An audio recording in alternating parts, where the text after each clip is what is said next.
تحریک پاکستان کے جوش کے منظر تازہ ہو گئے ہیں۔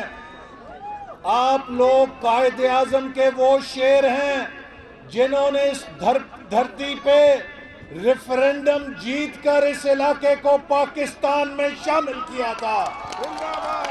آپ ان لوگوں کے وارث ہیں۔ یہ دھرتی مسلم لیگ نون کے شیروں کی ہے، کل بھی تھی، آج بھی ہے، اور انشاءاللہ تعالی آنے والے کل میں بھی ہوگی۔ آج ہمارا آپ کے پاس آنے کا مقصد اپنے قائد کے اس پیغام کو پہنچانا ہے، جماعت کے اس پیغام کو پہنچانا ہے۔ میرے بھائیوں، آپ میں سے بزرگ بھی بیٹھے ہیں اور نوجوان بھی بیٹھے ہیں۔ جو بزرگ بیٹھے ہیں وہ یہ سوچتے ہیں کہ ہماری 60-70 سال زندگی گزر گئی لیکن پاکستان کی تقدیر نہیں بدلی۔ جو نوجوان 20 سال کا، 25 سال کا، 30 سال کا، یہاں پر 18 سال کا موجود ہے، اس کی آنکھوں میں ایک سوال ہے کہ کیا میرا مستقبل بھی میرے ماضی جیسا ہوگا، یا پاکستان کا مستقبل ترقی یافتہ ہوگا، پاکستان سے غربت ختم ہوگی، پاکستان سے بے روزگاری ختم ہوگی، میں اپنی زندگی کیا انصاف کے ساتھ محفوظ ہو کے گزار سکوں گا؟ میرے بھائیوں، 2013 میں ہم نے آپ سے ووٹ لیے تھے، نواز شریف نے آپ سے ووٹ لیے تھے، اور ایک نعرہ تھا کہ ہم بدلیں گے پاکستان، ہم پاکستان کی تقدیر بدلیں گے، ہم پاکستان کی قسمت بدلیں گے۔ 2013 میں جو پاکستان ہمیں ملا تھا اسے یاد کریں۔ 18-18، 20-20 گھنٹے لوڈ شیڈنگ ہوتی تھی، آپ لوگ دن کو فارغ بیٹھے رہتے تھے، کوئی کارخانہ نہیں چلتا تھا، کوئی ورکشاپ نہیں چلتی تھی، رات کو تھک ہار کے گھر آتے تھے تو ساری رات چارپائی پہ کروٹیں بدلتے تھے، چونکہ گرمی کے اندر پنکھا نہیں چلتا تھا، سارا دن محنت ہوتی تھی اور رات کو سونا نصیب نہیں ہوتا تھا۔ نمازی مسجد میں جاتے تھے لیکن وہاں پہ موٹر نہ چلنے کی وجہ سے وضو کے لیے پانی نہیں ہوتا تھا۔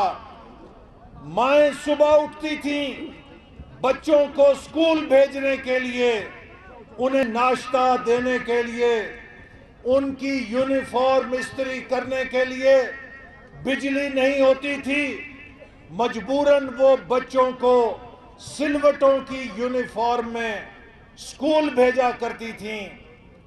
ہر روز کوئی نہ کوئی خیبر پختونخوا کا علاقہ ہوتا تھا جہاں پہ ایک خودکش بمبار پھٹتا تھا اور اس دھرتی کے سپاہی، فوجی، شہری، مائیں، بیٹیاں، بیٹے، بزرگوں کی لاشیں گرتی تھیں۔ مجھے آپ بتائیں کہ کیا ہمارے کندھے لاشیں اٹھا اٹھا کے تھک گئے تھے کہ نہیں تھک گئے تھے؟ لوگ پوچھتے تھے کون آئے گا، کب آئے گا کہ ہمارے لیے دوبارہ تحفظ کی زندگی ہو، محفوظ زندگی ہو۔ پاکستان کی معیشت تباہ ہو چکی تھی، کوئی نیا منصوبہ نہیں لگ رہا تھا، کوئی باہر سے پیسے نہیں لے کر آ رہا تھا۔ یہ پاکستان تھا 2013 کا پاکستان۔ یاد ہے کہ نہیں یاد اور اس وقت آپ سے وعدہ دیا تھا، آپ کو کال دیا تھا ہمارے قائد نواز شریف نے کہ ہم پاکستان کو بدلیں گے۔ تو میرے بھائیوں، 5 سال ہم نے محنت کی، ہم نے پوری خلوص کے ساتھ محنت کی، اور پاکستان بننے سے لے کر 2013 تک صرف 18,000 میگا واٹ لگے تھے، اور یہ 18,000 میگا واٹ بلکہ 1999 تک لگے تھے۔ مشرف کے 9 سالوں میں کوئی بجلی کا منصوبہ نہیں نیا لگا، اور جب 67 سالوں میں 18,000 میگا واٹ بجلی لگی ہو تو ہم نے 4 سالوں میں 11,000 میگا واٹ بجلی کے منصوبے لگا کے پاکستان کو زیرو لوڈ شیڈنگ پہ لا کے کھڑا کیا، پاکستان کو بدلا۔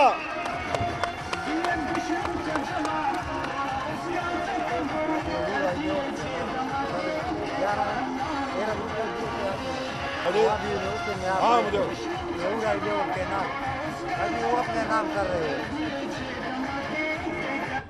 اور پھر اسی طرح پاکستان میں ہماری بہادر مسلح افواج کو نواز شریف نے کہا کہ آپ دہشت گردی ختم کریں، ہم پیٹ پہ پتھر بھی باندھنا پڑے گا باندھیں گے، لیکن آپ کو بجٹ دیں گے، وسائل دیں گے تاکہ آپ دہشت گردی کو شکست دے سکیں۔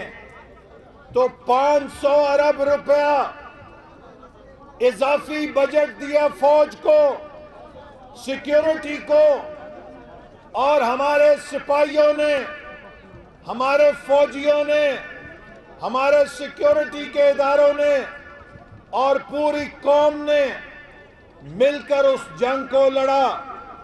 جب پشاور میں آرمی پبلک سکول پہ حملہ ہوا تو نواز شریف نے 24 گھنٹوں میں ساری سیاسی قیادت کو اکٹھا کیا، فوجی قیادت کو اکٹھا کیا، اور ان کے ساتھ مل کر نیشنل ایکشن پلان بنایا اور کہا کہ اب پوری قوم مل کر اس دہشت گردی کا مقابلہ کرے گی۔ اور اس میٹنگ میں اس عمران نیازی کو بھی بلایا جو اسلام آباد میں بیٹھ کے گالیاں دیتا تھا اور دھرنا دیتا تھا۔ یہ قیادت ہوتی ہے کہ آپ ملک کے لیے سب کو اکٹھا کرنے کی صلاحیت رکھتے ہیں۔ اور آپ نے دیکھا جب ہم نے قوم کو اکٹھا کیا تو پاکستان میں امن آیا۔ خیبر پختونخوا کے لوگوں کو سب سے زیادہ امن ملا۔ آپ مجھے بتائیں کہ امن آیا کہ نہیں آیا؟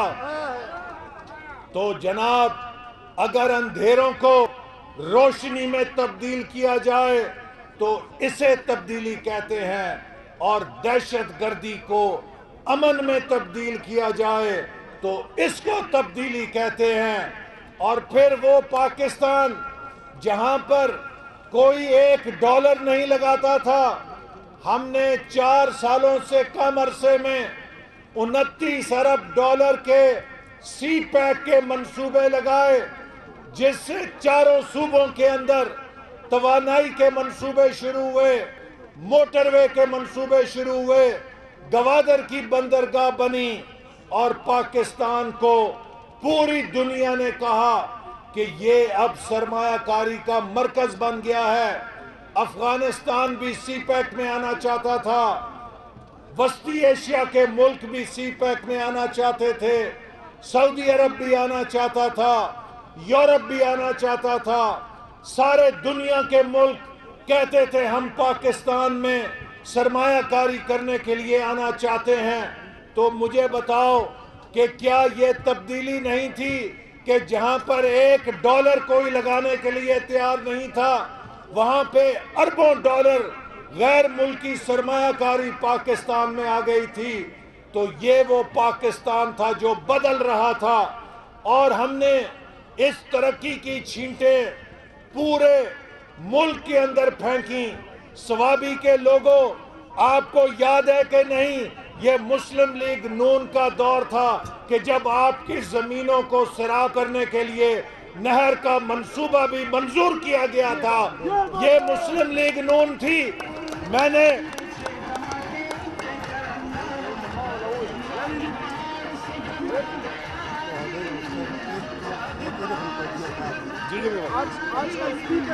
اور میرے سوابی کے لوگوں، میری بات سنو، میں تو آپ کے علاقے کا ایم این اے نہیں تھا، میں نے تو سپیکر کا عہدہ نہیں لیا تھا، لیکن سوابی کے نوجوانوں کو ہم اپنے دل کے قریب رکھتے تھے، تو سوابی کے نوجوانوں کے لیے، یہاں کے بیٹوں اور بیٹیوں کی اعلیٰ تعلیم کے لیے یونیورسٹی آف سوابی کا اربوں روپے کا منصوبہ بھی ہم یہاں پر دے کر گئے، اور ان ہاتھوں سے اس کا سنگ بنیاد رکھا، اور انشاءاللہ یہ سوابی یونیورسٹی ترقی کرے گی، اور اس سے سوابی کے نوجوان پڑھ کے نکلیں گے تو وہ سوابی کا پوری دنیا میں نام روشن کریں گے۔ اسی طرح ہم نے چپے چپے پر یونیورسٹیاں بنائیں۔ پاکستان میں پہلی دفعہ فاٹا کے لوگوں کو، فاٹا کے نوجوان پورے ملک کے اندر تعلیم کے لیے جاتے تھے، اور ایجنسیوں کی کوئی یونیورسٹی نہیں تھی۔ ہم نے پہلی دفعہ فاٹا یونیورسٹی کی بنیاد رکھی۔ ہم نے بلوچستان کے پسماندہ علاقوں میں، نوشکی میں، پشین میں، وڈ میں، خزدار میں، گوادر میں اور بے شمار دوسرے جگہوں پہ، خیبر پختونخوا میں خیبر میڈیکل کالج کے لیے 1 ارب سے زیادہ کا منصوبہ دیا، جس سے لیور ٹرانسپلانٹ کی سہولت خیبر پختونخوا کے لوگوں کو ملے گی، اور یہ منصوبہ بھی ہم نے شروع کیا، لیکن میری اطلاع کے مطابق 2 سال سے یہ حکومت اسے پورا نہیں کر سکی۔ اسے 2018 کے آخر میں مکمل ہو جانا تھا، لیکن وہ منصوبہ مکمل نہیں ہو سکا۔ اسی طرح ہم نے گلگت، چترال اور چک درہ کا منصوبہ جو ہے اس کو سی پیک میں شامل کیا، لیکن اس حکومت نے اس کا فنڈ ختم کر دیا، اور اگر یہ منصوبہ جاری رہتا تو اب 2 سالوں کے اندر تقریباً مکمل ہونے والا ہوتا، اور جو خیبر پختونخوا کے شمالی علاقے ہیں، جو چترال کے علاقے ہیں، ان میں انقلاب، دیر کے علاقے میں انقلاب آ رہا ہوتا۔ اسی طرح لواری ٹنل کب سے نامکمل پڑی تھی، یہ بھی مسلم لیگ نون اور ہمارے قائد نواز شریف کا تحفہ ہے کہ ہم نے اس کو مکمل کیا۔ آپ نے دیکھا ہزارہ موٹر وے بھی بنی، اور بے شمار ایسے منصوبے جن کے ذریعے آج پاکستان میں ترقی ہو رہی تھی، ان سارے منصوبوں پر پانی پھیر دیا گیا ہے۔ یہ ترقی کا سفر جس کو ہم نے شروع کیا تھا، میں آپ کو خدا کی قسم کھا کر کہتا ہوں، اگر 2018 میں مسلم لیگ نون کے خلاف دھاندلی نہ کی جاتی، اگر ہماری حکومت نہ روکی جاتی، تو آج ہم ترقی کے اندر ہندوستان کو بھی پیچھے چھوڑ گئے ہوتے۔ پاکستان ایشیا کے اندر تیز ترین ترقی کرنے والا ملک بن چکا ہوتا، چونکہ اللہ تعالیٰ نے ہمیں سی پیک کی صورت میں ایک ایسا مقناطیس دیا تھا جس سے پوری دنیا کا سرمایہ پاکستان میں آ رہا تھا، لیکن عمران نیازی نے آ کے سی پیک کو بھی رول بیک کر دیا۔ بلکہ میں یہ کہوں گا، اس کو بین الاقوامی سازش کے ذریعے پاکستان پہ بٹھایا گیا، فورن فنڈنگ کے ذریعے اس پر کروڑوں اربوں روپے لگائے گئے باہر سے، تاکہ یہ سی پیک کو بند کرے اور پاکستان کی ترقی کو بند کرے۔ اور اب آ کے آپ دیکھیں پاکستان کا کیا حال ہو گیا ہے. پاکستان کی ترقی رک چکی ہے.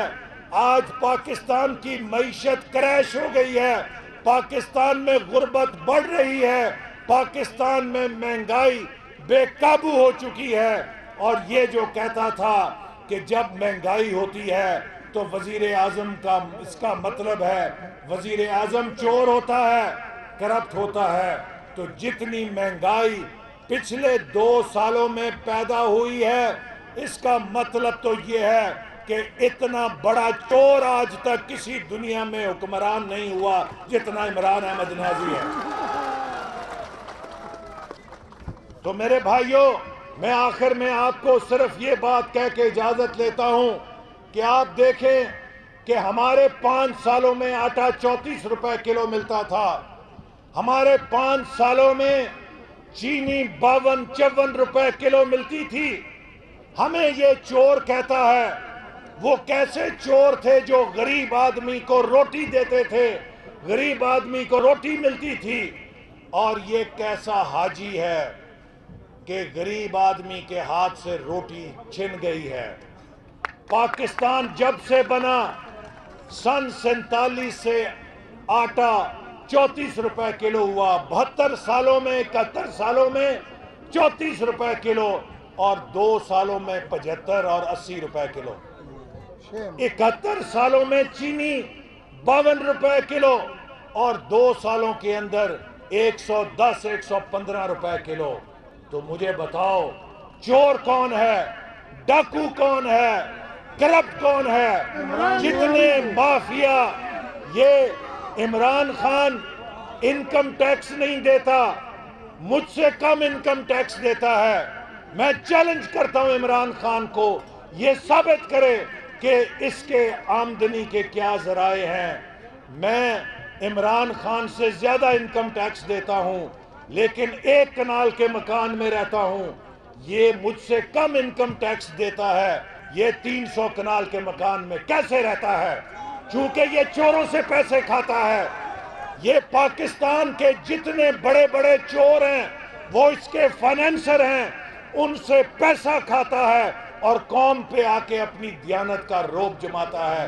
اب وقت آ گیا ہے کہ ہم نے ان چوروں کے ٹولوں کو نکال کے باہر پھینکنا ہے, ووٹ کو عزت دلوانی ہے, اور نواز شریف کے سفر کو, ترقی کے سفر کو دوبارہ شروع کرنا ہے. پاکستان